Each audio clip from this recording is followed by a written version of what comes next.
Pessoal, retomando aqui o nosso estudo, então, neste quarto tópico, a gente vai falar sobre a intervenção estatal na propriedade, que eu já até adiantei para vocês, que é um dos temas que eu acho mais interessantes aí, porque ele mostra que a propriedade não é um direito absoluto. Tanto é que, em prol do interesse público, o Estado pode vir e intervir na sua propriedade, né, na propriedade privada.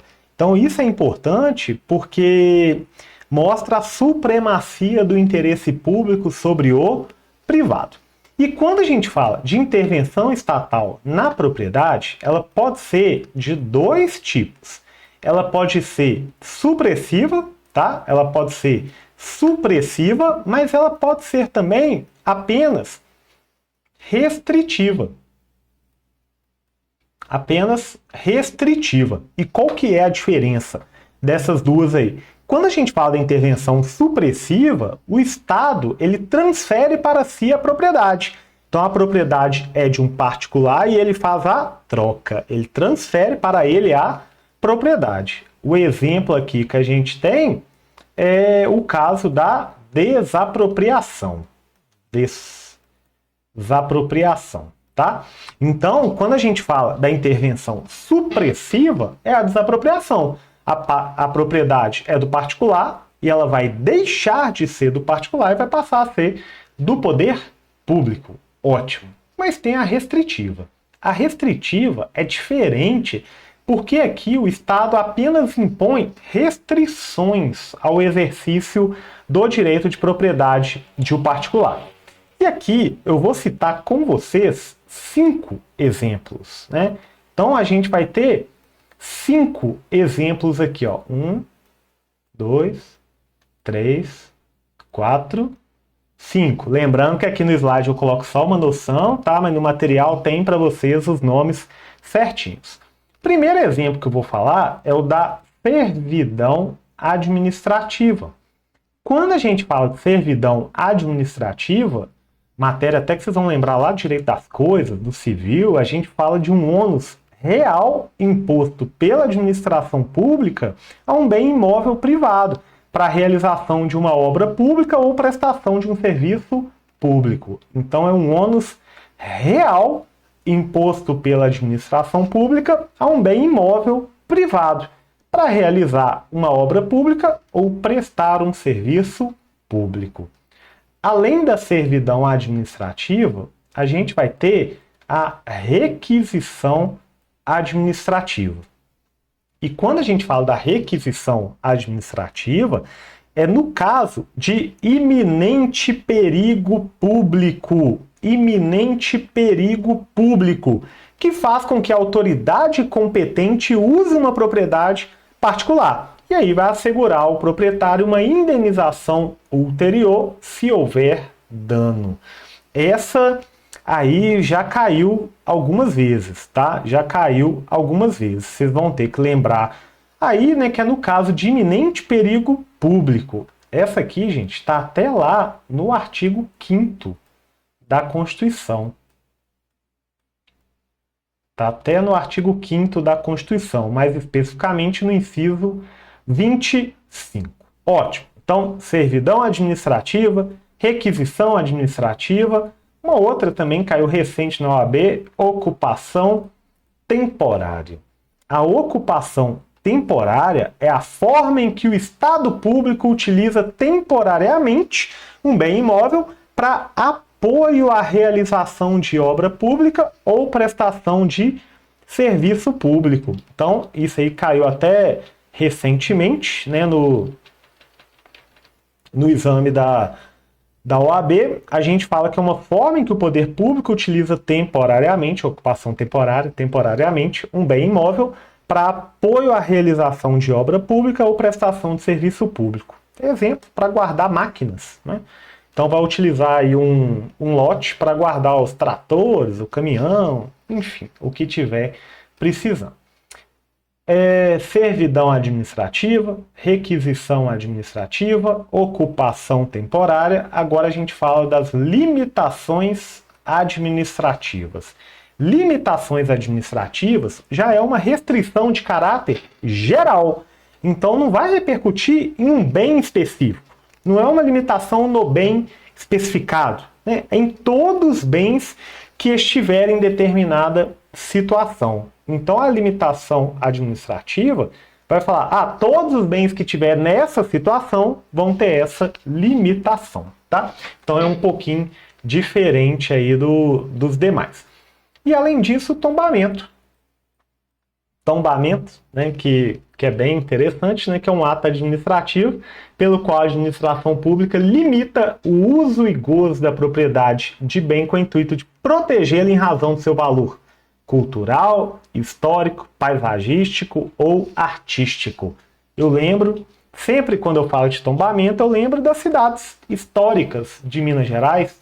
Então, se você mora num centro histórico de uma cidade histórica de Minas Gerais, você não vai poder fazer o que bem entender com a sua casa, porque muitas vezes a fachada ela é tombada. E aí eu lembro do meu professor de faculdade, professor Plínio, de Direito Administrativo.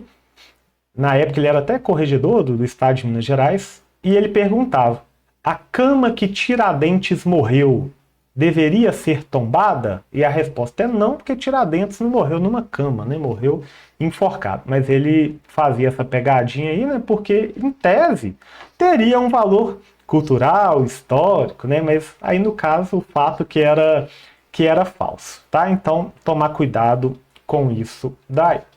Então, beleza. Servidão administrativa, requisição administrativa, ocupação temporária, limitação administrativa e o tombamento, como hipóteses de intervenção estatal na propriedade restritivas. E supressiva é a desapropriação. Vamos ver como que isso caiu na prova da OAB? Olha só, eu trouxe aqui um exemplo de requisição administrativa, tá? Que foi cobrada em 2022. Olha só, gente. A seguinte questão. Ocorreu um grave incêndio em um hospital municipal, de modo que todos os pacientes foram imediatamente retirados do hospital e, diante do iminente perigo público, a autoridade competente determinou que, até que fosse providenciada a remoção dos pacientes para outras unidades de saúde, os enfermos fossem abrigados no pátio de uma grande escola particular situada em frente ao nosocômio.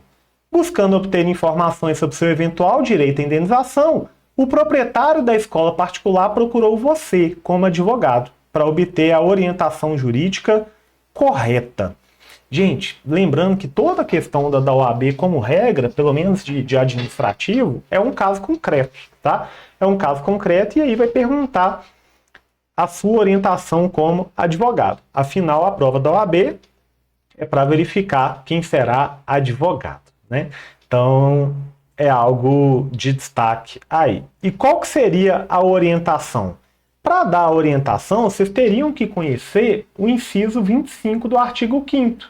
Olha só, no caso de iminente perigo público, a autoridade competente poderá usar de propriedade particular assegurada ao proprietário indenização ulterior, se houver dano.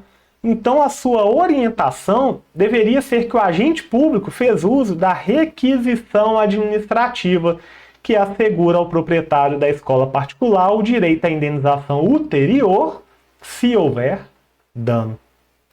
Então, essa seria a nossa resposta aí.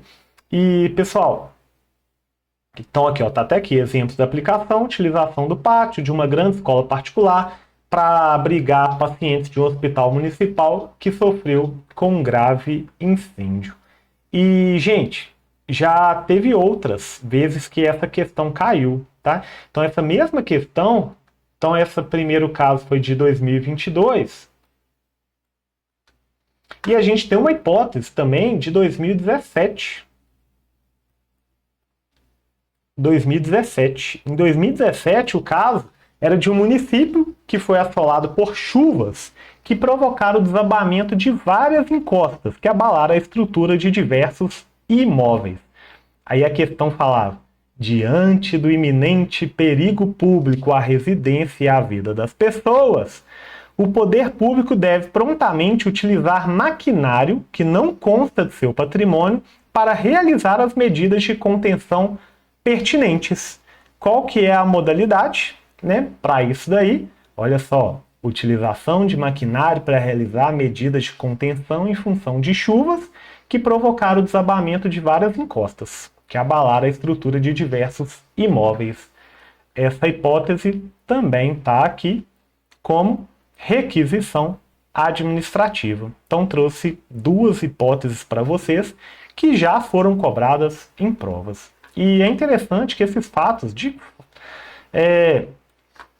fato, né, ocorrem na vida real. A gente vê aí esses casos. Pátio de escola particular sendo usado, questão de chuvas, né, sempre ocorre no início do ano, infelizmente. Então a gente tem que ficar atento a esses casos aí. Beleza. Próxima hipótese que eu quero destacar para vocês é a desapropriação. Mas, dada a importância da desapropriação, eu vou deixar para a gente trabalhar no nosso próximo bloco, tá? Já clica aí para a gente dar continuidade. Valeu!